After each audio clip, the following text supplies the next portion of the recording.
በስመ አብ ወወልድ ወመንፈስ ቅዱስ አሐዱ አምላክ አንድ አምላክ በሚሆን በአብ በወልድ በመንፈስ ቅዱስ ስም ጥር 12 በዚች ቀን የከበረ መልአክ የመላእክት አለቃ የሚካኤል የበዓሉ መታሰቢያ ነው። በዚች ቀን እስራኤል ወደ ተባለ ያዕቆብ እግዚአብሔር ልኮታልና ከወንድሙ ከኤሳውም ፈርቶ ሳለ አዳነው። ዮርዳኖስም አሻግሮ ወደ እናቱ ወንድም ወደ ሌባ ሄደ። እርሱ ሁለቱ ልጆቹን ሊያንና ራሔልን አጋባው። ከዚያም በኋላ ከብዙ ገንዘብና ከልጆቹ ጋር መንገዱን እየጠረገና እያቃና በሰላም በጤና ወደ ሀገሩ መልሰው ወንድሙ ኤልሳውን በፍቅር በሰላም ተቀበለው። ስለዚህም የሊቀ መላእክት የሚካኤል የበዓሉ መታሰቢያ ሆነ። ለእግዚአብሔር ምስጋና ይሁን፣ እኛንም በዚህ በከበረ መልአክ አማላጅነት ይማረን ለዘላለሙ አሜን።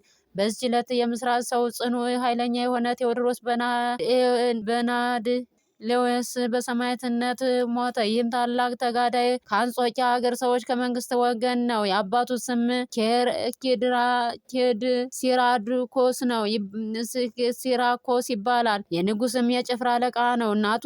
የእናቱም ስም በጥርቃ ይባላል። ትርጓሜው እመቤት ማለት ነው። ንጉስ ኑማሪያኖስም በጦርነት ውስጥ በሞተ ጊዜ ልጁ ዮስጦስን በጦርነት ውስጥ ነበረ። መንግስትም ያሉ ንጉስ ነበረች። የቴዎድሮስ አባት ሲድራኮስ እና ፋሲለደስ ዮርዳኖስ ነግሶ ዲዮቅልጣኖስ ነግሶ ሃይማኖቱን እስከ ካደ ድረስ የመንግስቱን አስተዳደር ይመክሩ ነበር። እርሱም ዲዮቅልጣኖስ አስቀድሞ ከላይኛው ግብጽ የሆነ የዮስጦስ እህት የንጉስ ኑማሪዮስ ልጅ ሚስት ሆነችውና አነገሰችው። ቅዱስ ቴዎድሮስን ባደገ ጊዜ በጦርነት ውስጥ ፈጽሞ ኃይለኛ ሆነ። እርሱ ቅዱስ ቴዎድሮስ በሚሄድበት ጦርነት ሁሉ ጠላቶቹን ድል አድርጎ ያሳድዳቸዋል። የፋርስ ሰዎችም ቴዎድሮስ ወደ እናንተ መጣ ሲሏቸው ልባቸው ይሰበራል፣ ይገዙለታልም። ከእነርሱም ውስጥ ቴዎድሮስ የሮማን አምላክ ነው የሚሉ አሉ። ለዲዮ ቅልጥያኖስ ክህነት ምክንያት የሆኑ የቁዝ ንጉስ ልጅ ኒጎሚዎዶስን 2 ጊዜ ማረከው እርሱ ነው። ከአባ አጋድዮስም ዘንድ ባኖረው ጊዜ አጋድዮስ በኔጎሚዎዶስ ክብደት ልክ ወርቅ አስመዝኖ ከቁዝ ንጉስ ተቀብሎ ወደ አባቱ መልሶለታል።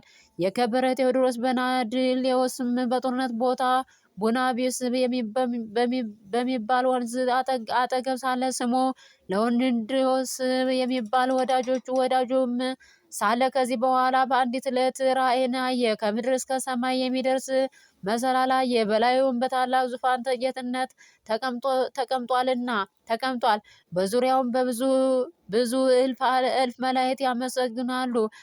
ከበታቾቹም ታላቅ ከይሲ ነበር። በዙፋኑ ላይ የተቀመጠው ቴዎድሮስ በናድዮስ ሆይ እኔ ልጅ ልትሆን ትወዳለህን? አለው። ቴዎድሮስም አቤቱ አንተ ማነህ? አለ። ጌታችንም እኔ የአብ አካላዊ ቃል ኢየሱስ ነኝ። ለአንተም ስለ ስሜ ደምህ ይፈስ ዘንድ አለህ አለው። በዚያም ጊዜ ከቆሙበት አንዱ ወሰደውና በእሳት ባህር 3 ጊዜ አጠመቀው። ሁለተኛውንም በመንበሩ ዙሪያ እንደቆሙት ሆነ። ቴዎድሮስን በናድሌዎስ ጌትነትን ከወዳጀ ከለወንድዮስ መለየት አልሻም አለው። ጌታችንም እንዲህ ብሎ መለሰለት፣ እርሱ ብቻ አይደለም ለቁዝ ሰራዊት መኮንን የሆነ ኒቆዲሞስ ነው እንጂ። ከዚህም በኋላ ቴዎድሮስ በናድሌዎስ አየ። እነዚያ መላእክትም ለወንድዮስንና ኒቆሮስን አጠመቃቸው። ከ3 ባህር ውስጥ አጠመቃቸውና እርሱን ለቴዎድሮስ በናድሌዎስ ሰጡት። ከእንቅልፍም በነቃ ጊዜ ራእይን እንዳየ ለወንድዮስ ነገረው። ፈጽሞ ደስ ብሏቸው እርስ በርሳቸው ተሳሳሙ። ከዚህ በኋላ ከቁዝ የሰራዊት አለቃ ኒቆድሮስ ወዳለበት የእግዚአብሔር ኃይል ተሸከማቸው። እርሱም በደስታ ተቀብሎ አስቀድሞ እንደሚያውቃቸው አቅፎ ሳማቸው። እርሱም እንዳያዩት ያንን ራእይ ነገራቸው። እጅግም አደነቁ። ኒቆዲሞስም ቴዎድሮስ በናድሌዎስን እኔንና ወንድሜ ለወንድዮስን ለአንተ በእጅህ እንደሰጡን ወንድሜ ሆይ ወቅ አለው። ከዚህም በኋላ በዚያን ጊዜ ወደ ሰራዊቶቻቸው መጡ።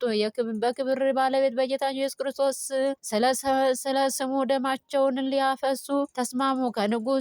ከንጉሰ ቁዝ እንዴት እርቅ እንዳደረገ ይጠይቀው። ያንን ጊዜ ንጉስ ወደ ቴዎድሮስ በናድሌዎስ ካላከ። ዲዮቅሌጣኖስም ጌታችን ኢየሱስ ክርስቶስን ክዶ ጣዖታትን በአመለከ ጊዜ ስለዚህ የቁዝ ሰዎች እጅግ ደስ ብሏቸዋልና የከበረ ቴዎድሮስ በናድሌዎስንም ሰራዊቱን ነፍሱን ከሰይፍ ሊያድን የሚወድ ወደ ፈለገ ይሄድ።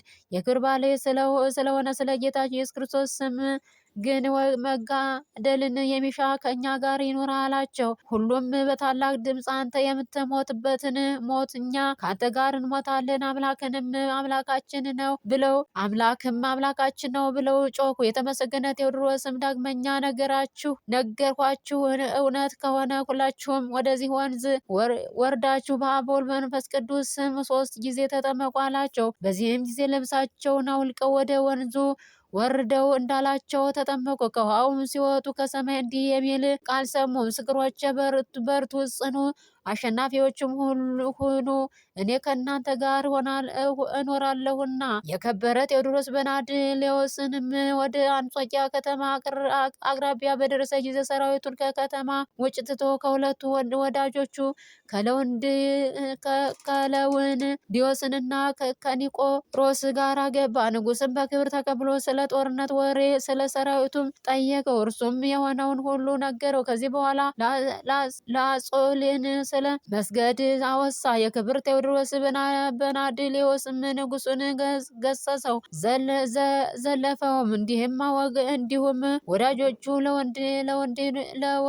ለወንድኖስንና ኒቆርሶስ ንጉስን ረገሙት። እርሱም ተቆጣ። ለወንድዮስንና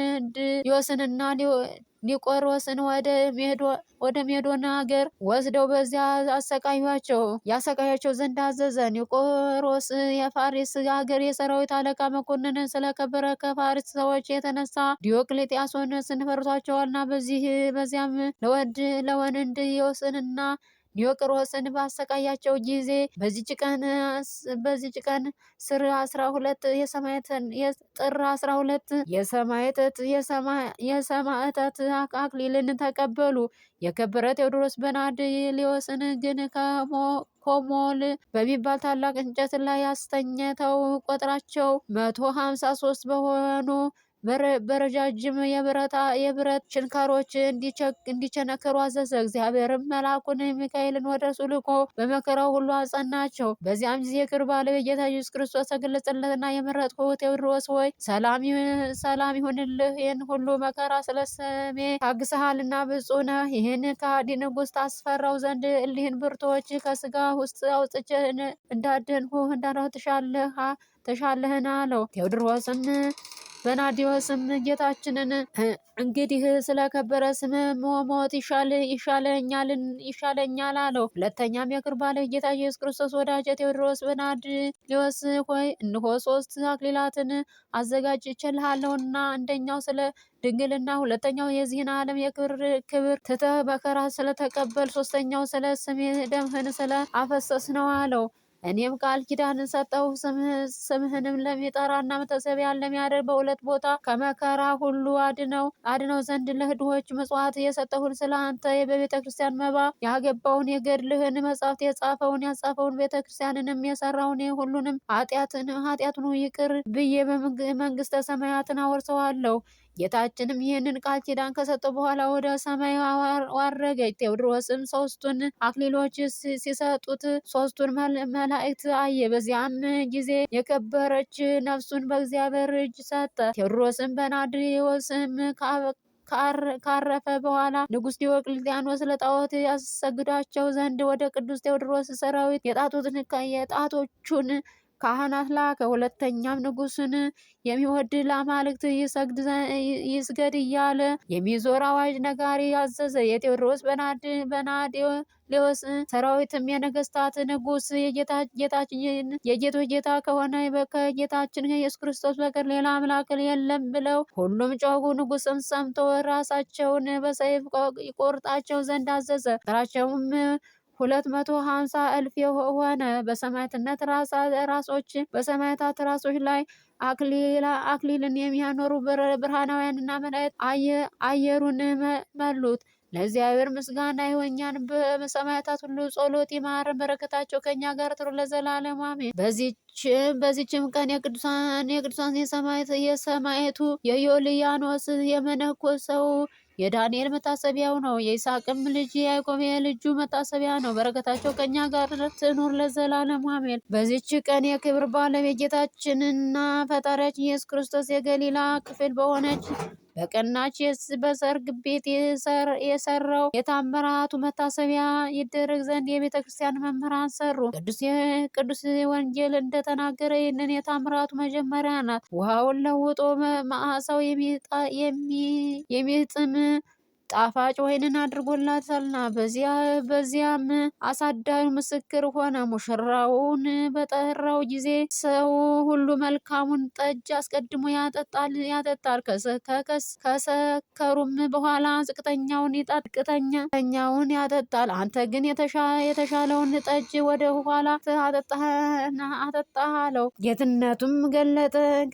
ደቀ መዛሙርቶቹም አመኑበት። ለእርሱም ከቸር አባቱና መሐሪ ይቅር ባይ ከሆነ መንፈስ ቅዱስ ጋር ምስጋና ይሁን ለዘላለሙ አሜን። አምላክ ቅዱስ ወይነ ቃና ፍቅሩን ድርብን ከድንግልናቱ ምልጃና ከቅዱሳኑ በረከት አይለየን አሜን። ሆይ ከብልጽግናቸው ብዛት የተነሳ ብዙ መባ ካስገቡት ይልቅ የድሃይቱን አነስተኛ መባ እንደተቀበል ለሁል ጊዜ የሚያገለግሉ እልፍ አላፍ መላእክትን እያሳሰቡ በችግሬ ጊዜ ማቀርብልን ምስጋና ተቀበል። እናንተም ቅዱሳን ነቢያት፣ የወንጌል ሰባኪያን ሐዋርያት፣ ሰማዕታትና ጻድቃን፣ ትጉሃን መላእክት፣ ፍጹማን ደናግል እንዲሁም ደጋጎች መነኮሳት ወይ ልጅ አዋቂ ሳትለይ የምንሰበሰብባትን የጉባኤ ቦታ ባርኮ ይህንንም መጽሐፍ ወረቀት አዘጋጅቶ ብራና ዳምጦ የጻፈውን ያጻፈው ከግዕዝ ወደ አማርኛ የተረጎም ቃለ ንባብን በእርጋታ መንፈስና በተመስጦ ሕሊና ያዳመጠ በደለኛን ሁሉ የምታስምር የጌታ እናቱ በማርያም ጸሎት ኢየሱስ ክርስቶስ በአንድነት ይማረን። ኢየሱስ ክርስቶስ በአንድነት ይማረን። ኢየሱስ ክርስቶስ በአንድነት ይማረን ለዘላለሙ አሜን።